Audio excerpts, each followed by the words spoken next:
사랑하는 성도 여러분들, 반갑습니다. 인생지도 출애굽기 세 번째 시간을 맞이하여서 잠시 광고 말씀을 올려드리겠습니다. 지금은 고난 주간입니다. 바이러스 감염병으로 인해서 온 세상이 고난 중에 있지만 우리 그리스도인은 우리 죄 때문에 당하는 고난만 묵상할 것이 아니라 날 위해 고난당하시고 십자가에 못 박히신 우리 예수님의 고난을 묵상하며 기도하는 이 절기가 되어야 하겠습니다. 이번 사순절 묵상집의 마지막 고난주간 묵상집인 이 예수님의 24시가 홈페이지에도 나와 있습니다. 올려져 있는 것 보시고 또 다운받으시고 정성껏 제작해서 올려드린 이 고난주간 묵상집으로 정말로 은혜로운 말씀을 매일 묵상하고 기도하시는 고난주간이 되시기를 축복합니다. 아울러 오는 금요일에는 성금요 기도회를 홈페이지에 올리겠습니다. 영상을 보시면서 함께 예배하시고 말씀 듣고 기도해 주시면서 주님의 고난을 기념해 주시기를 바랍니다. 성금요 기도회 금요일 날 홈페이지 영상에 올리겠습니다. 동참해 주시기 바랍니다. 이번 주일은 부활절입니다. 부활절은 원래 그 절기가 정해져 있습니다. 오늘날 지키고 있는 부활절은 주후 325년에 콘스탄티누스 대제가 전 세계의 기독교 지도자들을 소집하여서 제1차 니케아 공의회를 열었는데 그때 정해진 것입니다. 이 교회력에서 가장 오래된 부활절이란 절기는 약 3월 21일경인 춘분 후에 최초의 보름 만월 다음에 오는 첫 번째 주일로 날짜가 정해져 있습니다. 교회에서 가장 축일이라고 할 수 있는 이 부활절기가 이번에는 코로나19 사태로 인하여서 온라인 예배로 드릴 확률이 지금 매우 높습니다. 그러나 교회에서 부활절 예배를 드리시기 원하시는 분들은 지금 온라인 예배가 어렵고 교회가 너무 그립고 부활절 예배가 너무 드리고 싶다 하시는 분은 마스크 쓰고 거리를 2m 이격해서 교회에서 드려도 충분히 가능하오니 또 오실 수 있는 분은 오셔도 괜찮겠습니다. 임시당회를 거쳐서 차후에 문자 메시지로 공지하도록 하겠습니다. 하지만 댁에서 드리시는 대부분의 성도님들도 경건한 부활절 예배가 되실 줄로 믿습니다. 주님께 올려드릴 이 부활절 감사 헌금도 이번 부활절에도 꼭 주님께 드리시기를 바랍니다. 이번 부활절 예배는 특별 찬양 예배로 드리겠습니다. 독창과 중창, 연주 등으로 다채롭게 하나님을 찬양하며 영광 올리는 예배를 특별 예배로서 드릴 텐데 꼭 예배에 동참해 주시기를 바랍니다. 함께 기도하시겠습니다. 전능하신 아버지 하나님, 오늘 인생지도 출애굽기 세 번째 시간을 갖습니다. 하나님, 이 시간에 인생지도 출애굽기를 시청하시는 사랑하는 성도님들의 안전과 건강과 사업과 가정과 기도 제목과 앞날에 주님의 은혜를 부어 주옵소서. 코로나19라는 이 큰 재앙에서 저희를 속히 건져 주시옵시고 사랑하는 주님의 자녀들, 우리 성도님들과 그 모든 앞날 가운데 주님의 손으로 인도하심이 있게 될 줄로 믿습니다. 특별히 개학이 연기되고 온라인 수업을 하며 힘든 중에 있는 학생들과 학부모들을 위하여 또 우리 대광교회와 주님의 몸된 교회와 성교의 현장을 위하여 기도하오니 주님께서 은총을 부어 주옵소서. 수고하고 희생하는 귀한 의료진들과 봉사자들에게 새 힘을 불어넣어 주옵시고 주님의 위로를 더하여 주옵소서.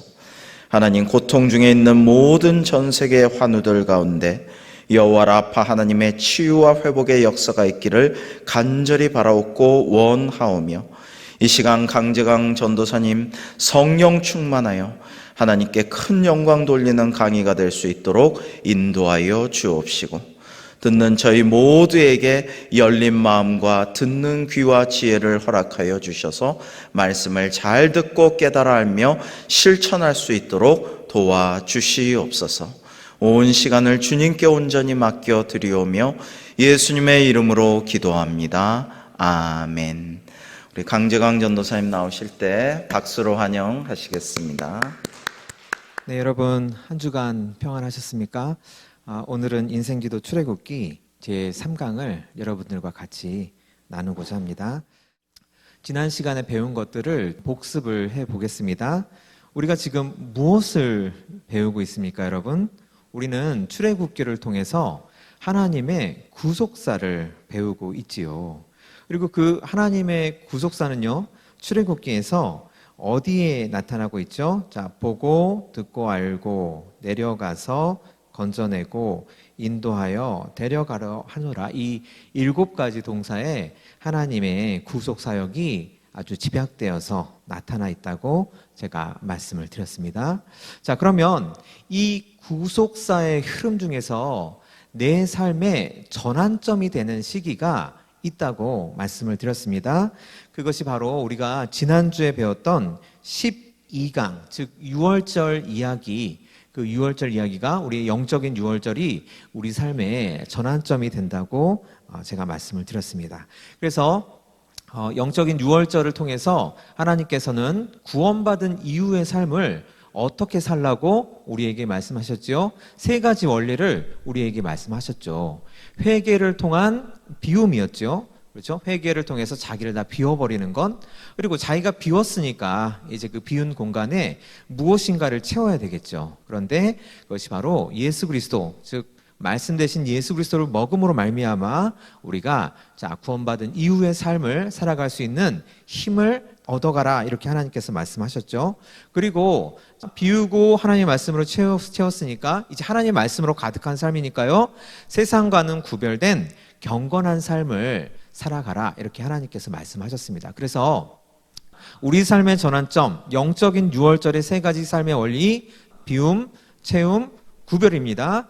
우리가 구원받은 이후의 삶을 어떻게 살아야 할 것인가, 우리 삶의 원리는 무엇인가, 비움, 채움, 구별입니다.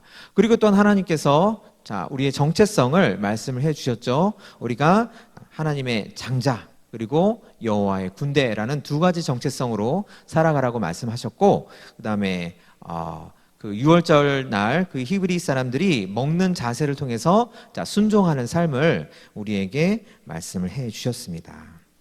자, 여러분, 오늘은요 이제 제3강 고난의 환경을 통해 부르시는 하나님을 우리가 같이 나눠보고자 합니다.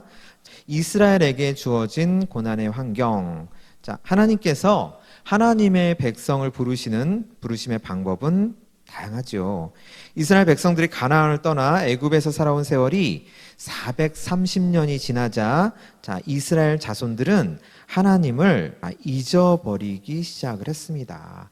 우리가 하나님을 믿는 신앙, 그 신앙을 철저하게 지키고 또 우리 후손들에게 전하지 않는 한 시간이 지나면요, 여러분, 모든 것이 다 변질하기 마련이죠. 그러니까 이스라엘 자손들도요, 아브라함과 이삭과 야곱에 대해서는 하나님을 철저하게 섬기는 그런 신앙을 가졌지만 그 후손들은 시간이 지나면서 점점 하나님을 잊어버리게 되었습니다.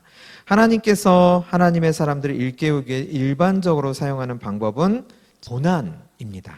그래서 고난당할 때 하나님의 선택받은 사람들은 하나님을 찾게 됩니다. 그래서 우리 첫 번째 질문 한번 보겠습니다. 400년 동안 애굽에서 살던 이스라엘에게 찾아온 심각한 고난은 무엇이었습니까? 이 고난의 사건으로 인하여 이스라엘 사람들은 어떻게 바뀌게 됩니까? 자, 제가 좀 색깔로 구분을 해 보겠습니다. 8절 보면요, 요셉을 알지 못하는 새 왕이 지금 일어났지요. 그리고 그 왕이 말하기를, 이 백성 이스라엘 자손이 우리보다 훨씬 수가 많고 강하다. 자, 그러니까 우리가 이제 그들에게 대하여 지혜롭게 하자. 그들이 더 많게 되면 전쟁이 일어날 때 우리 대적과 아파요 우리와 싸우고 이 땅에서 나갈까 하노라. 이렇게 해서 히브리 백성들에 대한 정책을 바꾸게 되네요. 자, 그래서요, 어떤 정책을 취하냐면요, 무거운 짐을 지어 괴롭게 하며 그들에게 바로를 위하여 국고성 비돔과 라암셋을 건축하게 하였습니다. 이집트에 있는 성 2개를 건축하라고 지금 명령을 내렸죠. 그런데 이렇게 바로는 이스라엘 백성들을 괴롭혔지만요, 그 정책에 대해서 이스라엘 백성들에게 어떤 현상이 나타납니까? 학대를 받을수록 더욱 번성하는 현상이 지금 나타나고 있네요. 그래서 애굽 사람이 이스라엘 자손으로 말미암아 근심하게 되죠. 그래서 이를 더 엄하게 시킵니다. 그래서 또 어떤 어려운 일을 부과를 했냐면, 흙 이기기, 벽돌 굽기, 그 다음에 농사의 여러 가지 일, 이런 중노동을 이스라엘 백성들에게 부과를 합니다. 그리고요, 또 어떤 일을 만들어서 괴롭혔냐면, 산파들에게 명령을 해서 출산할 때 아들이거든 그를 죽이고 딸이거든 살려두라, 이렇게 명령을 내렸습니다. 그런데요, 하나님께서 이 산파들을 통해서 어떻게 역사를 하셨습니까? 애굽 왕의 명령을 여기고 남자 아기들을 살렸죠. 그리고 그 바로가 이제 산파들에게 왜 내 명령을 지키지 않았냐 이렇게 물어보니까 하나님께서 이 히브리 산파들에게 지혜를 주셔가지고 우리가 이르기 전에 벌써 다 아이를 출산을 했습니다라고 얘기를 하지요. 여러분, 그래서요, 20절 보시면 하나님이 그 산파들에게 은혜를 베푸시니 그 백성은 번성하고 매우 강해지니라. 또 21절 보시면요, 흥왕하게 하신지라. 이렇게 현상이 나타나네요.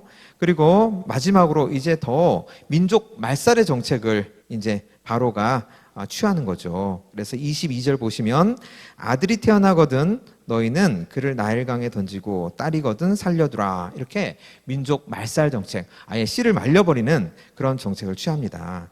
여러분, 지금 제가 노란색과 그리고 푸른색으로 구분을 했습니다. 노란색은 바로가 이스라엘 백성에게 취한 적대적인 정책, 말살 정책입니다. 그리고 파란색으로 칠한 부분은요, 하나님께서 이스라엘 백성들을 어떻게 도우셨는지, 그 부분을 나타냅니다. 지금 보시면 아무리 바로가 중노동을 부과하고 또 민족 말살 정책을 취하고 씨를 말려버리려고 그런 학대를, 박해를 가한다고 할지라도 하나님께서는 지금 어떻게 역사하고 계시지요? 더욱 번성하고 그리고 강해지고 또 흥왕하게 하신다는 거지요.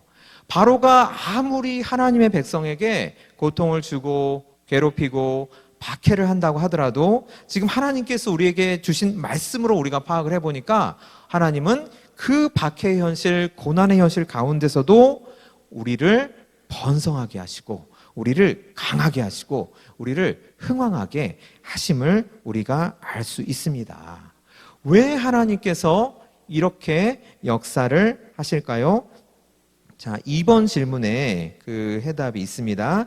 이스라엘이 어려운 고난 중에 있을 때에도 하나님은 약속을 지키고 계셨기 때문입니다. 어떤 약속이었습니까? 구절에 보면은 지금 이집트 사람들이 굉장히 초조한 거죠. 이스라엘 백성들이 번성하니까요. 이런 현실 속에서 고난을 가하는데, 박해를 가하고 이스라엘 백성들을 괴롭히는데 하나님께서는요 400년 전에 아브라함에게 이미 약속을 해 주셨어요. 창세기 15장 5절 말씀을 보시면 그를 이끌고, 그러니까 아브라함을 이끌고 하나님께서 밖으로 나가서 말씀하시죠. 하늘을 우러러 뭇별을 셀 수 있나 보라. 또 그에게 이르시되 내 자손이 이와 같으리라. 번성의 축복을 하나님께서 400년 전에 이미 약속하여 주신 거예요. 그리고 창세기 17장 보시면요 4절로 6절 말씀에 보라, 내 언약이 너와 함께 있으니 너는 여러 민족의 아버지가 될지라. 그래서 아브라함에게 민족의 아버지가 될 것이라고 하나님께서 약속을 해 주셨습니다. 아브람이라 하지 말고 너가 아브라함이라 이렇게 일컬음을 받을 것이다. 민족의 아버지가 될 것이다. 내가 너로 심히 번성하게 할 것이다. 창세기 12장, 창세기 15장, 창세기 17장 이렇게 세 군데에 걸쳐서 하나님께서 아브라함을 계속 축복을 해 주시죠. 창세기 12장에서는 아브라함을 복의 근원이라고 축복을 해 주시죠. 그러니까 창세기 12장은 복의 근원, 그다음에 창세기 15장은 무별같이 자손이 번성하는 축복, 창세기 17장에서는 하나님께서 아브라함에게 여러 민족의 아버지가 될 것이다. 이렇게 축복을 약속을 해 주셨고, 그 약속을 400년이 지난 이 출애굽기 1장의 시점이요, 이 시점에서 보니까 파란색으로 제가 칠한 부분이요, 거기를 보십시오. 여러분들, 하나님께서 아브라함에게 400년 전에 하신 약속을 그대로 지금 이루어가고 계시고 있습니다. 하나님의 신실하심, 약속을 하시면 반드시 그 약속을 지키시고 이루어 가시는 하나님임을 우리가 알 수 있는 거죠. 우리 삶에서 어떤 고난이 오던 간에 내가 내 삶이 아무리 고통으로 가득 찬다 하더라도 하나님께서는 내게 주신 약속을 신실하게 이루어 가시는 분이시라는 것을 우리가 이 본문을 통해서 알 수가 있는 것입니다. 자, 여러분, 세 번째 질문 보겠습니다. 하나님이 그들의 어려운 상황을 아시고 그들의 탄식 소리를 들으셨습니다. 그리고 그들의 조상 아브라함과 이삭과 야곱에게 세웠던 언약을 기억하셨습니다. 무엇이 하나님으로 이스라엘을 돌보도록 관심을 끌었습니까? 여러분, 이 본문을 우리가 좀 주의 깊게 살펴봐야 할 것 같습니다. 출애굽기 2장 23에서 25절 말씀입니다. 여러 해 후에 애굽 왕은 죽었고 이스라엘 자손은 고된 노동으로 말미암아 탄식하여 이분들이 부르짖었습니다. 하나님께 부르짖었습니다. 이 부르짖음은 그냥 주여 주여 뭐 힘듭니다, 괴롭습니다 이렇게 부르짖는 게 아니라 정말 창자가 끊어지는 아픔으로 주여 하고 아주 간절하게 내 모든 것을 다 쏟아붓듯이 하나님께 부르짖는 그 부르짖음이라고 제가 말씀을 드렸습니다. 그래서 이렇게 부르짖었어요. 그 고된 노동으로 말미암아 부르짖는 소리가 하나님께 상달된지라. 하나님께서 우리의 부르짖는 소리를 들으신다는 거죠.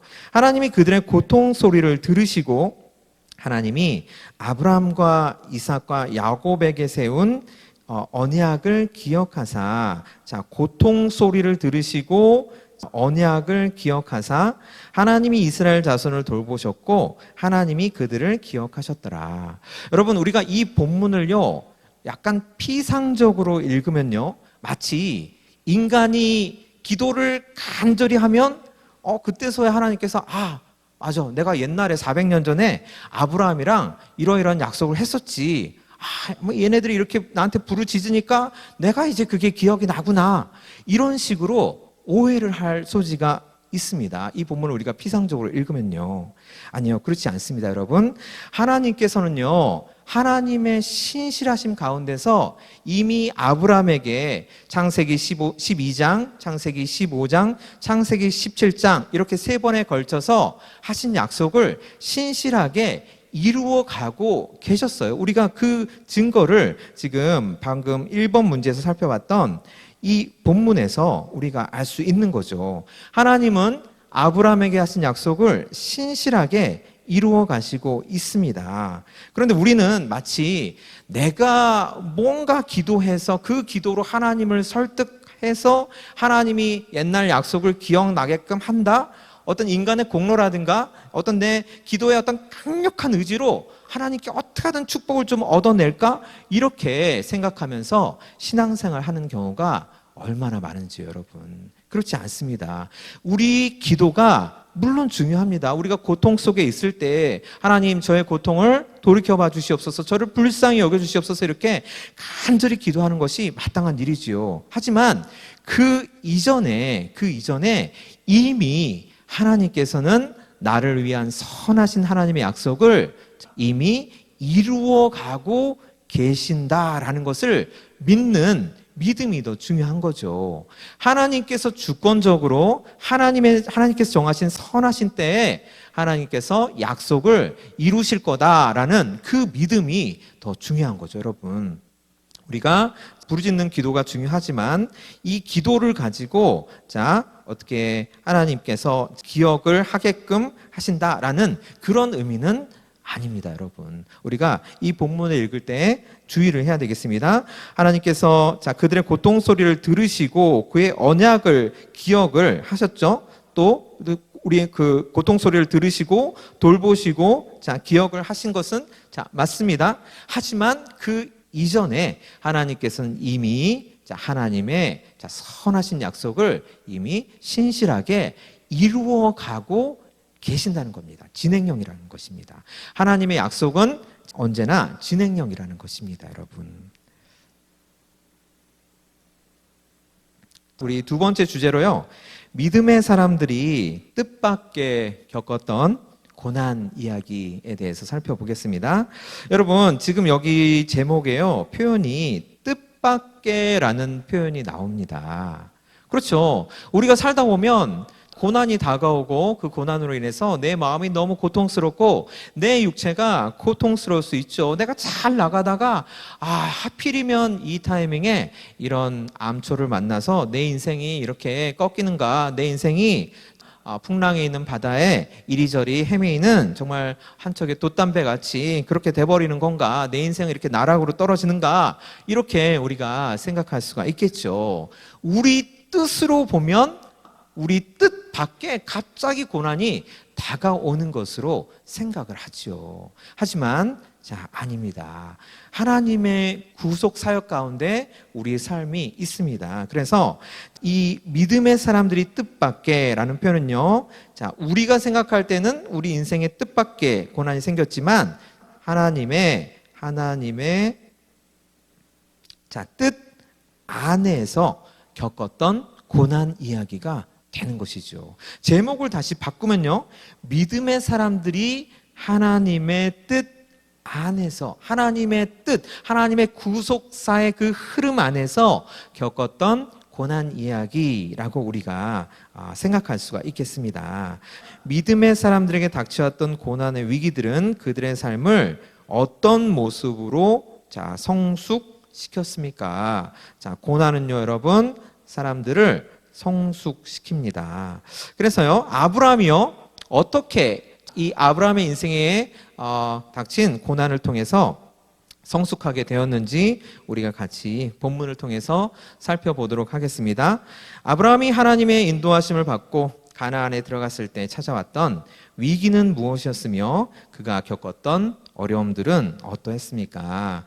창세기 12장 10절로 20절 말씀을 보면서 우리가 같이 어떤 어려움들을 겪었는지, 그리고 이 어려움들로 인해서 이 아브라함 이분이 어떻게 성숙하게 되었는지 살펴보겠습니다. 이제 가나안 땅에 아브라함이 갔는데요, 그 땅에 이제 기근이 들었지요. 그렇죠? 그래서 이제 피해야죠. 일단 기근이 들었으니까 먹을 게 없으니까요. 그래서 애굽으로 이제 내려갔습니다. 당대에는 애굽이 세계 최강국이었고 가장 이제 풍요로운 나라였으니까요. 그런데 갔는데 그 애굽 땅에도 기근이 심했습니다.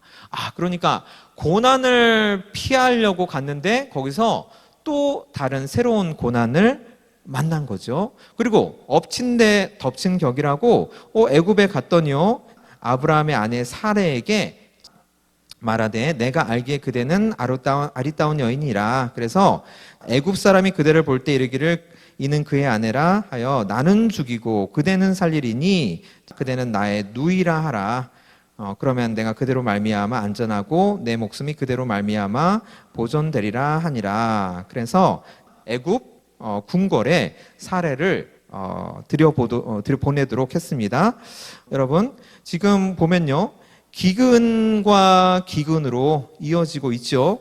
굉장히 아브라함이 지금 마음이 연약해지고 지금 소심해진 것 같아요. 그래서 애굽 사람이 먼저 이렇게 얘기하지도 않았는데요, 11절에 보시면요, 지금 애굽에 가까이 이르렀을 때 아브라함이 지레 겁을 먹고 먼저 얘기를 하는 거죠. 지금 사례 당신은 너무나도 아름답기 때문에 내가 애굽에 들어가면은 분명히 애굽 사람들이 당신을 뺏기 위해서 나는 죽이고 당신은 궁으로 데려갈 거다.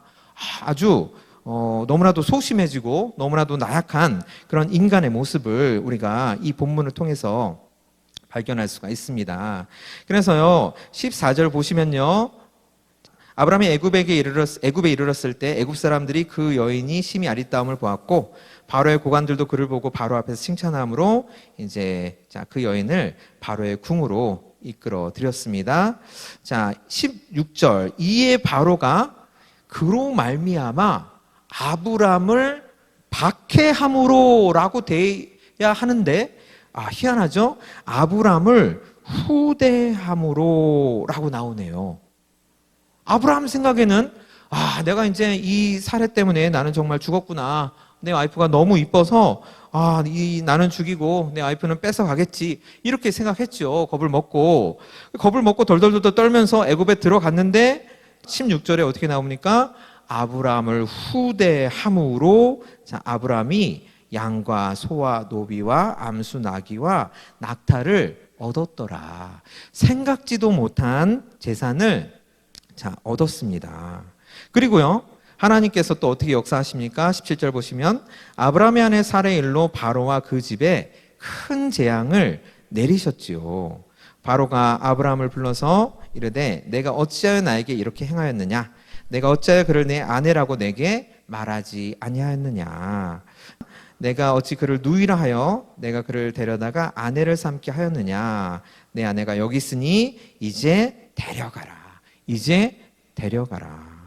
그러니까 지금 애굽에 들어가서요 어떤 일이 생겼습니까?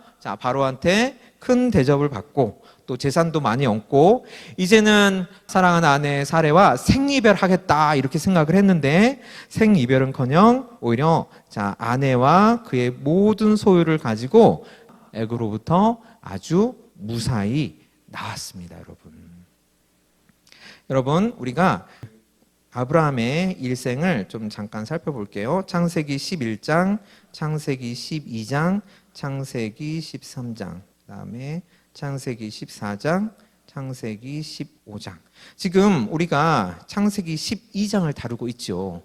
창세기 11장에서 아브라함은 아버지 데라를 따라서 고향을 떠나서 알지도 못하는 새로운 곳으로 왔죠. 그런데 중간에 어떤 이유인지는 성경에서 밝히지 않아서 잘 모르겠어요. 그런데 아버지인 데라는 그냥 가나안 땅을 들어가지 못하고 주저앉아 버렸고 아브라함이 용기를 내서 가나안 땅에 이제 들어왔습니다.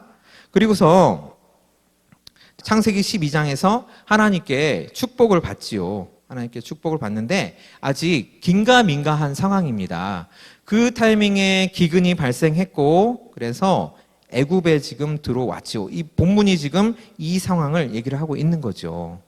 애굽에 들어가서 이제 나는 죽었다. 내 사랑하는 아내 사레도 다 뺏기고 생이별하고 나는 이제 내 인생 끝장이겠구나라고 생각을 했죠. 거기까지가 바로 15절입니다. 여기까지가 15절인데 여기서부터 어떤 흐름이 생깁니까? 죽을 줄만 알았던 자기 목숨도 살리고 재산도 얻고 그다음에 생이별할 줄 알았던 사례까지 다시 만나서 돌아오게 되지요. 여러분 이 15절까지의 상황과 그다음에 16절부터 20절까지의 상황 우리가 곰곰이 생각을 해봅시다. 아브라함의 삶의 전환점이 되었습니다. 창세기 13장에서 어떤 일이 일어났죠, 여러분? 이제 아브라함이 조카 롯을 데리고 가나안 땅으로 이제 가죠. 거기서 롯한테 얘기를 하죠. 너가 왼쪽으로 가면 내가 오른쪽으로 갈 것이고, 너가 오른쪽으로 가면 내가 왼쪽으로 갈 것이다. 그러니까 자기가 더 연장자임에도 불구하고 조카인 롯에게 먼저 땅을 차지할 수 있는 권한을 준 거죠. 당시의 어떤 문화적인 배경으로 보면 이거는 아주 굉장한 일이죠. 먼저 가서 깃발 꽂으면 그게 아브라함 땅이 되는 거예요. 아주 좋은 땅 가서 먼저 깃발 꽂으면 그게 아브라함 땅이 됨에도 불구하고 롯에게 양보를 지금 하고 있습니다. 여러분 왜 아브라함이 롯에게 양보를 하는 마음을 가지게 되었을까요? 그리고요 창세기 14장에서는요 어떤 일이 일어났냐면 이제 롯이 가나안의 이제 도시국가의 왕들에게 잡혀가지요. 그때 아브라함이 어떤 행동을 합니까? 집에서 길렀던 318명을 데리고 가서 그 가나안의 도시국가의 왕들을 다 무찌르죠. 그리고 아주 당당하게 롯을 구해오고, 그리고 오던 길에 이제 멜기세덱, 하나님의 대제사장인 멜기세덱을 만나서 11조를 드디어 드리게 되지요. 그리고요, 창세기 15장에서는요, 또 하나님께서 축복하시는데 이것을 아브라함이 믿음으로 마침내 받아들입니다. 그래서 창세기 15장 6절을 보시면은 아브라함이 믿음으로 받아들이니까 하나님께서 그의 믿음의 대답을 그의 의로 인정하셨다고 말씀하고 계십니다. 그러니까 여기서 이제 이 아브라함이 칭의를 받은 거죠. 믿음으로 말미암아 의롭게 되었다고 받은 거죠. 여러분, 이 일련의 흐름을 한번 생각을 해보세요. 각자의 사건들이 따로따로 독립적으로 되어 있는 것이 아니라 이 사건들이 하나의 큰 흐름을 가지고 연결되어 있다는 관점에서 한번 생각을 해보시기 바랍니다. 지금 창세기 11장과 창세기 12장 전반부만 하더라도요, 아브라함은 아직 하나님을 깊이 신뢰하는 믿음도 없고 하나님이 누군지도 잘 모르고 어떻게 하나님께 예배 드려야 되는지도 잘 모르는 사람이에요. 하지만 이 사레와의 일을 애굽에 내려갔을 때 이 사레와의 일, 이 사건을 통해서 내가 정말 절체절명의 이 고난의 상황 가운데 있는데 이때 하나님께서 나를 구원하시는구나. 이 하나님은 나를 도와주시는 분이시구나. 이 하나님은 고통 가운데 있는 나를 건져내 주시는 분이시구나 라는 확신을 아주 단단하게 가지게 된 것이죠. 하나님께서 나와 함께 하시면 내가 어떤 고난이라도 다 헤쳐갈 수 있구나. 하나님만 신뢰하는 마음이 생기니까 창세기 13장에서 롯에게 그 엄청난 기득권을 양보도 할 수 있고, 그리고 창세기 12장에서 와이프 뺏길까봐 벌벌 떨던 그 소심한 그 남자가 318명을 데리고, 아주 소수의 인력이죠. 이 소수의 병력을 데리고 가나안 땅에 있는 도시국가의 왕들과 아주 치열한 전투를 벌여서 롯을 구하게 됩니다. 그리고 내가 가진 것보다는 나와 같이 싸운 사람들에게 다 나눠주라고 하고 하나님께 또 11조를 바치게 됩니다.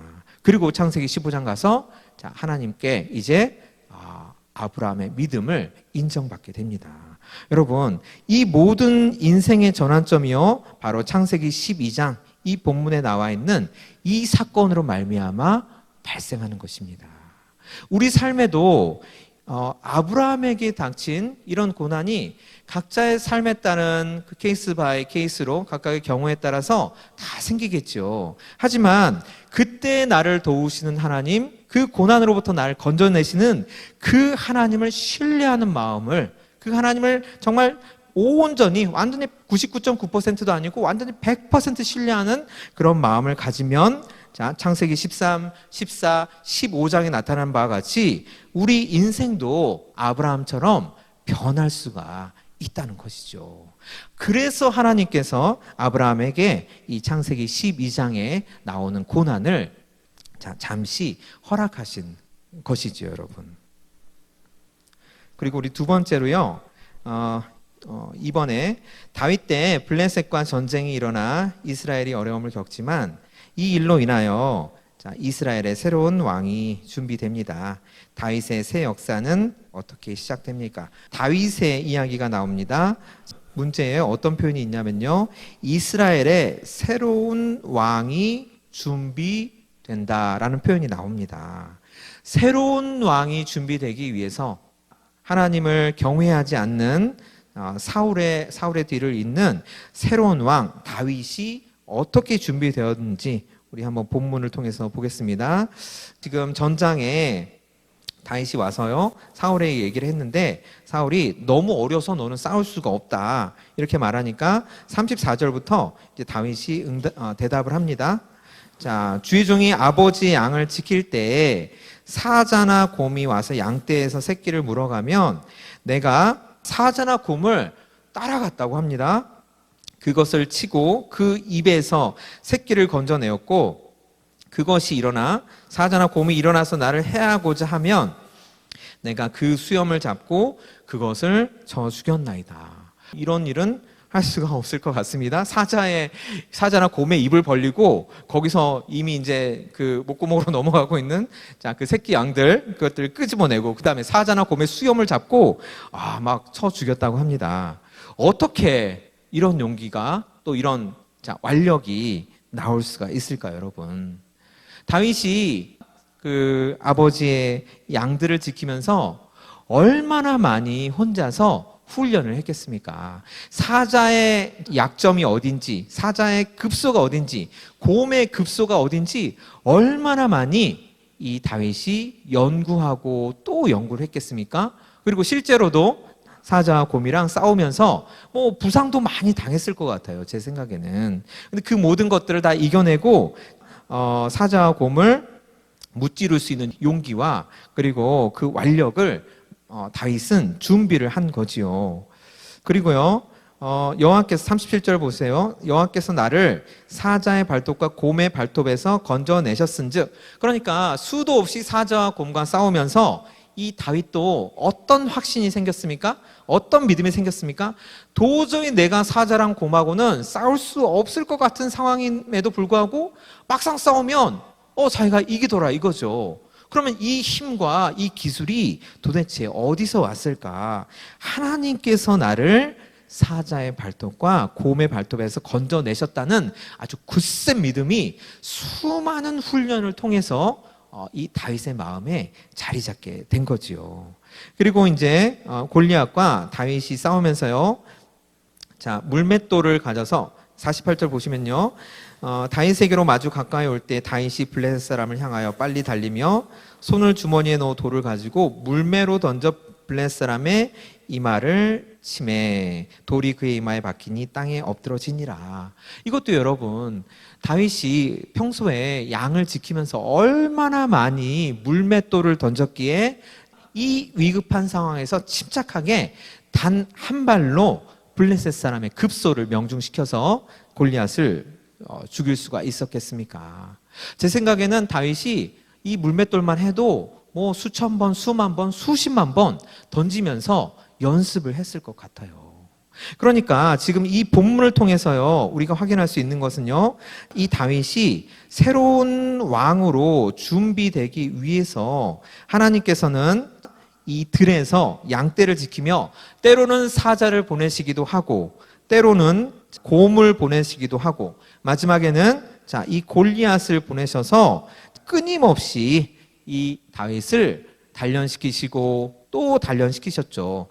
다윗 입장에서는 고난일 수 있겠죠. 사자와 곰이 자기한테 다가오는데 누가 마음이 편할 수가 있겠습니까? 어찌 고통스럽지 않을 수가 있겠습니까? 하지만 하나님께서 보내신 이 고난을 통해서 다윗은 사울의 뒤를 잇는 새로운 왕으로 준비가 될 수 있었다는 것입니다. 하나님께서는 하나님의 새로운 도구로 사용하시기 위해서 우리에게 고난을 주시기도 한다는 것을 우리가 알 수가 있습니다. 여러분, 이제 신앙대로 살려고 하는데 꼬이는 환경, 정말 열심히 하나님을 믿고 최선을 다해서 신앙생활을 하려고 하지만 그러면 그럴수록 꼬이는 삶의 환경, 그런 시간들이 이따금 우리에게 다가오지요. 이번 시간에도 동영상을 준비를 했습니다. 잠시 동영상을 시청하시고 뒤이어서 내용을 나누도록 하겠습니다.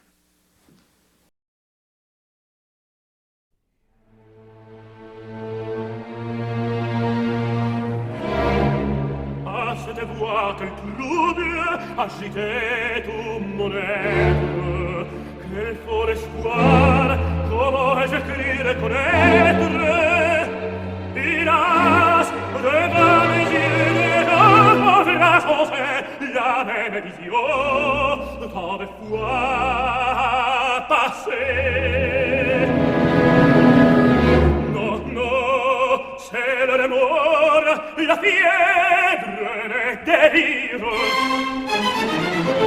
Sul gado a tu savore,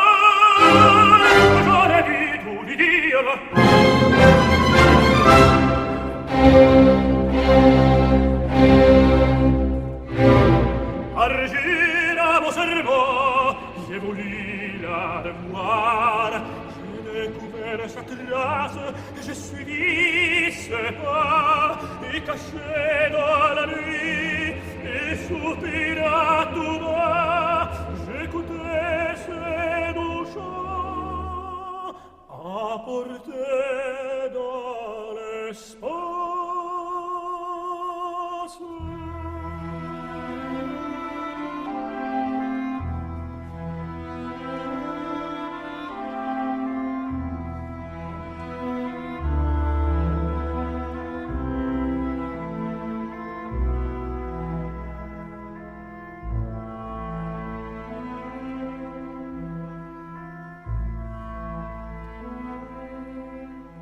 Je crois entendre encore écorcher sous les palmiers sa voix tendre et sonore comme un chant.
고통이 광기보다 더 괴롭다. 여러분, 고우가 얼마나 자신의 삶이 고통스러웠으면 자기가 미쳐가고 있는, 정신이 이상해져 가고 있는 그 아픔보다 자기의 삶의 고통이 더 괴롭다고 말할 수 있을까요, 여러분? 얼마나 이분의 삶이 고통스러웠는지 우리가 저 편지에 나오는 글로 알 수 있을 것 같습니다, 여러분. 고우는요, 가난의 고통은 뭐 기본이었죠. 굉장히 가난하게 살았죠. 물감 살 돈도 늘 없어서 동생 태호한테 물감 살 돈을 이제 많이 받기도 했고, 또 아무에게도 이 고우의 작품 세계를 인정받지 못하는 고통 가운데 살았습니다. 그리고 이제 아까 그 편지 글에도 나오는데요, 작품이 한 점도 팔리지 못하는 고통, 아주 너무나도 괴로운 고통. 내 작품은 팔리지 않는 걸, 이렇게 편지글에 있습니다. 고우가요, 프랑스 아르이라는 이제 마을에 있을 때요, 이제 병원에서 치료를 받았습니다. 그때 이제 주치의가 레 박사님이셨는데, 이제 뭐 그 병원비를 낼 돈이 없으니까요, 그 병원비 대신에 이제 레 박사님의 초상화를 그려서 이제 드렸어요. 근데 레 박사님이 그 그림을 가지고 집에 갔는데, 레 박사님의 어머님께서 그 그림을 보시고 그 그림이 너무 싫다는 거예요. 왜냐하면은 그 당시만 해도 이제 고우의 작품 세계가 인정받지 못하던 때였으니까요. 이 고우의 그림 나는 너무 싫기 때문에 이거 당장에 갖다 버려라. 그래서 그 어머니가요, 그 집에 있는 닭장 있잖아요. 닭장에 그 철망이 이제 구멍이 뚫어져 있는 부분을 고우의 그림으로 이렇게 막아놨다고 합니다. 그 이야기를 들은 고우의 마음은 얼마나 아팠겠습니까? 얼마나 치욕 중에 치욕이겠습니까?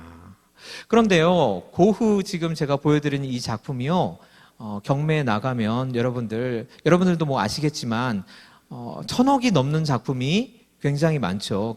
그 가시에 박사의 초상화라는 작품은요 1660억 원이나 한다고 합니다. 이게 참 아이러니예요. 그림을 그린 고흐는 자, 살아생전에는 그토록 비참하게 살고 그토록 고통 가운데 살았지만 하나님께서는 고흐가 죽은 후에 그의 작품의 가치를 정말 돈으로 환산할 수 없이 그렇게 뭐 1660억 원이라고 하더라도 뭐 돈으로 환산할 수 없다는 가치죠.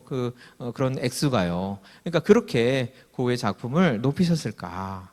도대체 하나님께서 고통을 바라보시는 관점이 우리랑 완전히 다르구나. 사람의 생각으로는 하나님의 생각을 도저히 알 수가 없구나. 이런 생각을 고흐의 삶과 고흐의 그림을 볼 때마다 하게 됩니다.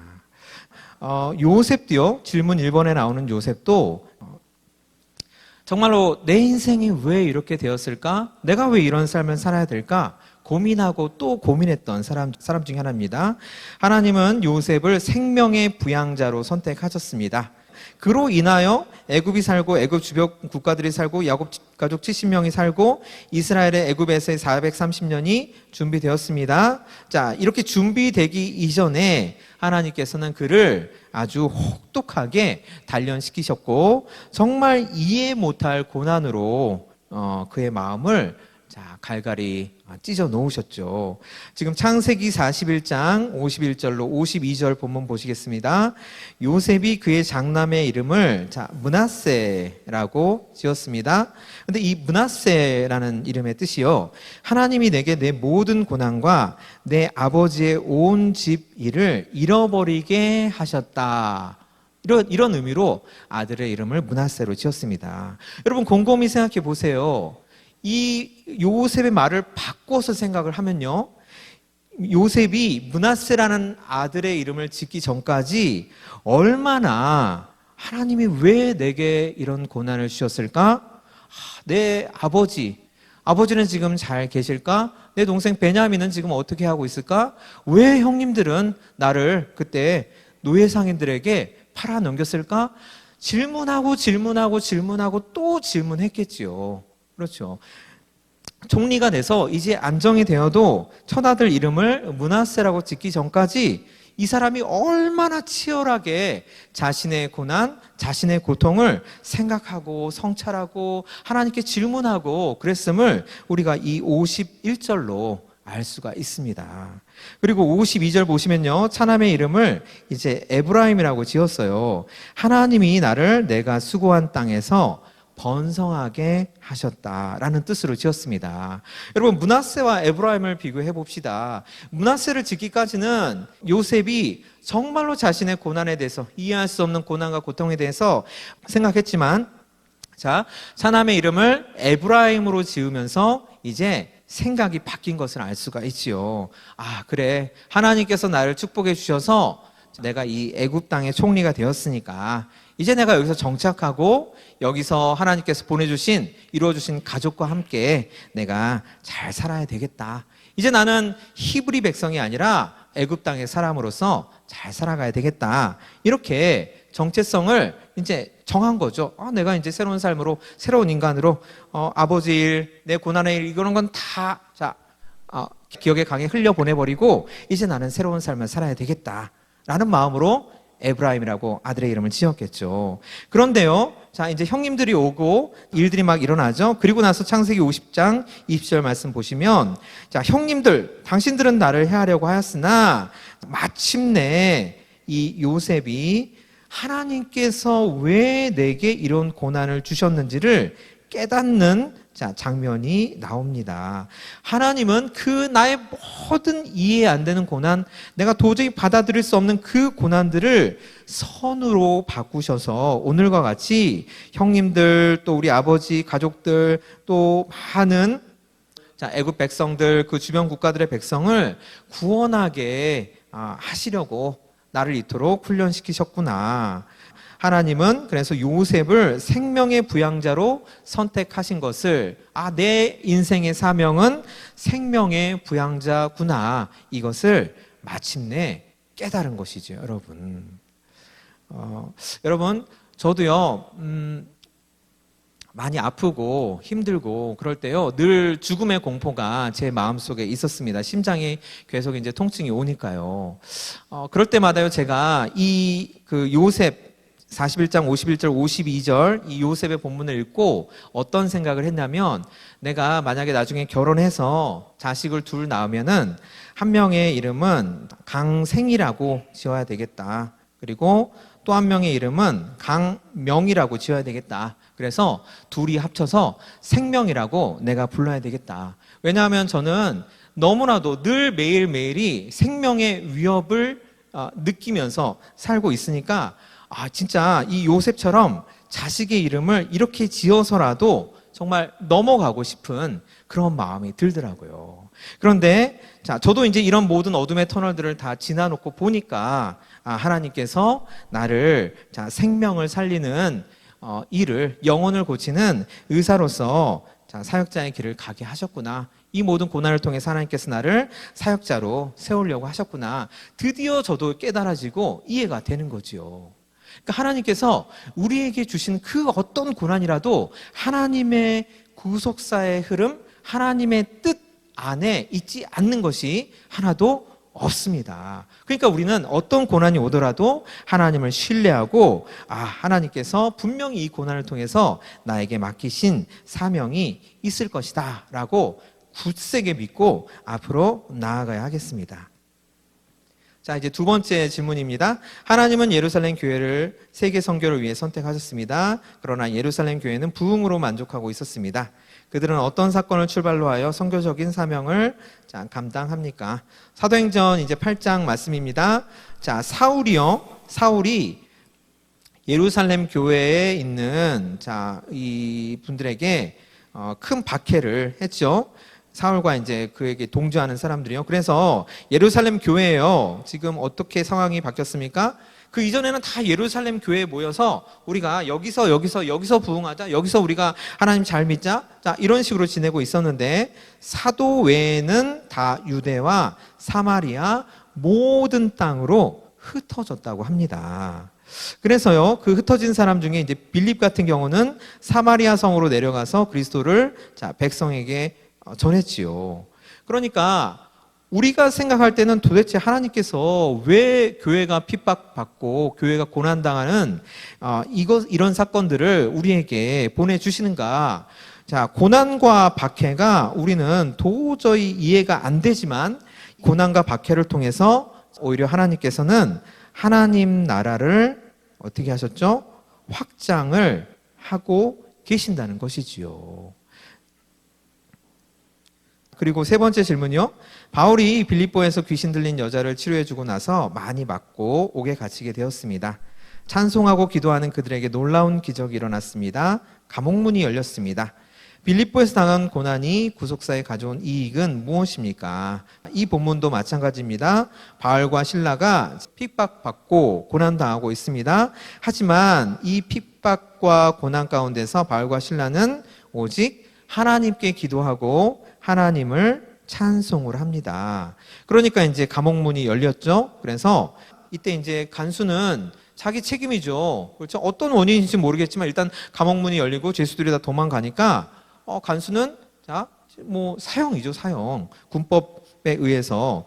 그런데 자결을 이제 하려고 하죠. 자결을 하려고 하는데 바울이 크게 소리질러 이르되 내 몸을 상하지 말라, 이렇게 얘기를 하고, 그리고 그들을 데리고 나가 이르되 선생들이여 내가 어떻게 하여야 구원을 받으리까 하거늘 이렇게 대답합니다.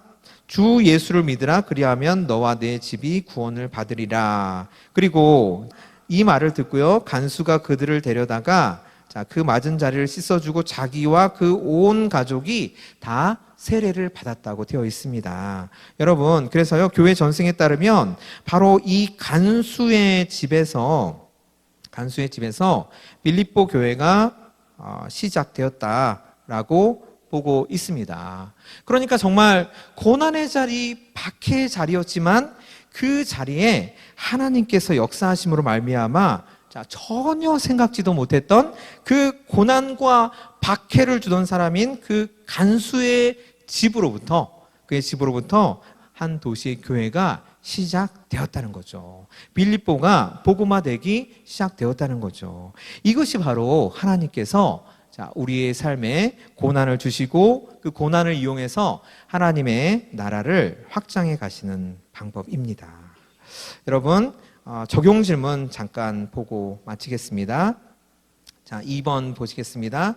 하나님의 관점으로 사건을 보십시오. 자, 아까도 말씀드린 것처럼 우리의 관점으로 고난을 보면 뜻 밖의 고난입니다. 하지만 하나님의 관점으로 우리가 고난을 보면 하나님의 뜻 안에 있는 고난입니다. 그래서 우리를 힘들게 하는 사건들 속에 힘든 생각만 하지 말고, 자, 여러분, 믿음으로 사건을, 믿음으로 여러분의 고난과 고통을 바라보시기를 바랍니다. 하나님이 왜 이 사건을 배열하셨을까? 하나님께서 왜 이 사건을 배열하셨습니까? 우리의 삶을 통해서 하나님 나라를 이루어 가시고자 하시기 때문에 우리에게 고난을 주시고 또 고난을 배치를 하시는 것입니다. 고난 속에는 하나님의 뜻이 있습니다. 지난 고난의 시간을 되돌아보면서 내가 깨달은 나의 사명은 무엇입니까? 여러분, 고난이 오면 그냥 또 힘든 시간 왔구나 그렇게 흘려보내지 마시고 이 고난을 통해서 하나님께서 내게 주신 사명이 무엇일까? 하나님께서 이 고난을 통해서 내게 무엇을 말씀하시려고 하시는가? 자, 끈질기게 붙잡고 하나님께 기도하시고 하나님께 여쭤보시기 바랍니다.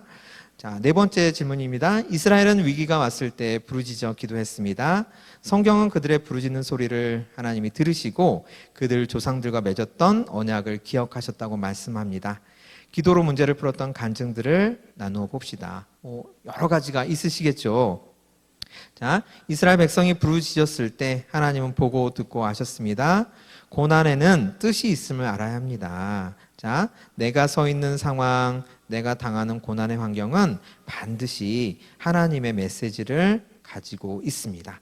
꼭 만나야 할 사람, 꼭 깨달아야 할 내용이 있어서 하나님께서 우리에게 고난이라는 형태로 우리의 환경을 만드시고 그 환경을 같이 이겨내심으로 말미암아 우리를 하나님의 나라의 지경을 넓히는 도구로 사용하신다는 것을 꼭 기억하시기 바랍니다. 자, 이상으로 오늘 인생지도 출애굽기 제3강을 마치겠습니다. 여러분, 지난주와 마찬가지로 제가 3번 타종을 하겠습니다. 그래서 오늘 배우신 내용 중에요, 마음에 불쑥 떠오르고 마음에 이렇게 걸리는 것이 있으시면 그것에 대해서 하나님께 질문하시고 하나님께 잠잠히 기도하시기 바랍니다. 종소리의 여운이 끝날 때까지 기도하시기 바랍니다. 그리고 제가 마침 기도하고 우리 3강 수업을 마치겠습니다.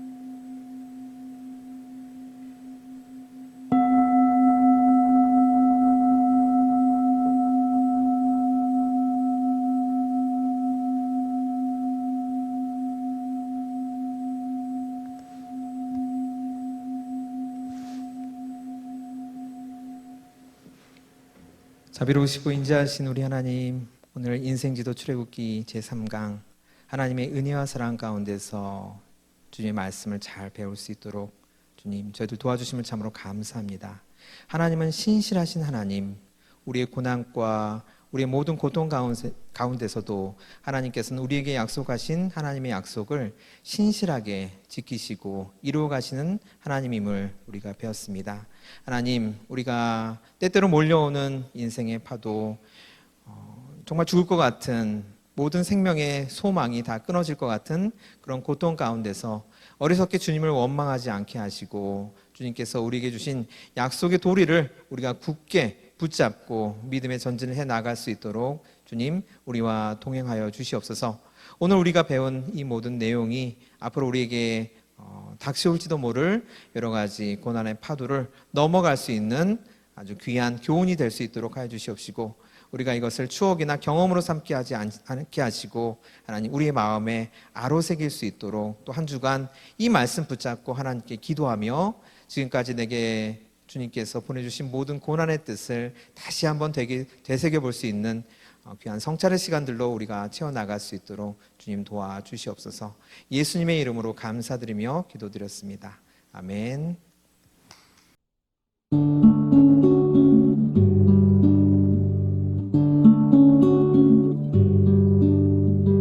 이 몸의 소망 무언가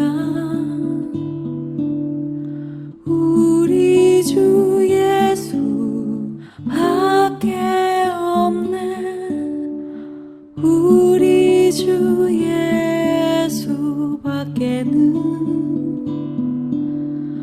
믿으리 아주 없네. 굳건한 반석 되신 주님 그 위에 내가 서리. 굳건한 반석 되신 주